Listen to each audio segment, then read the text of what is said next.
بسم اللہ الرحمن الرحیم۔ ایک بخیل آدمی نے اپنی عورت کو قسم دی کہ خبردار گھر میں سے کسی کو خیرات نہ دینا۔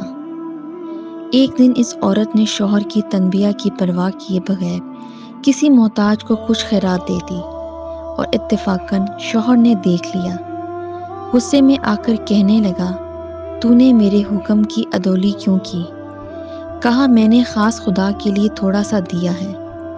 شوہر نے غضب میں آ کر آگ کا ڈھیر لگا کر کہا، اگر تو نے یہ کام خدا کے لیے کیا ہے تو اس آگ میں خدا کے لیے کود پڑ۔ خدا کی متوالی عورت نے اپنے بدن کو زیور اور عمدہ کپڑوں سے آراستہ کیا۔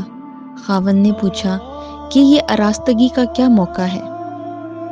کہا، جب دوست اپنے دوست سے ملتا ہے تو اس کے لیے کچھ بناؤ سنگھار بھی کرتا ہے۔ یہ کہہ کر آگ میں گر پڑی۔ شوہر یہ دیکھ کر حیران رہ گیا۔ باوجود آگ کی تیزی کے عورت آگ میں بالکل محفوظ رہی اور آگ نے اس کا بال تک نہ جلایا اور وہ صحیح سلامت رہی۔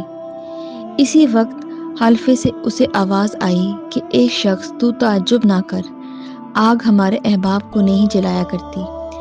یہ سن کر اس شخص نے سچے دل سے بخل سے توبہ کر لی اور اپنی نیک بیوی کو عزت و تعظیم سے رکھا۔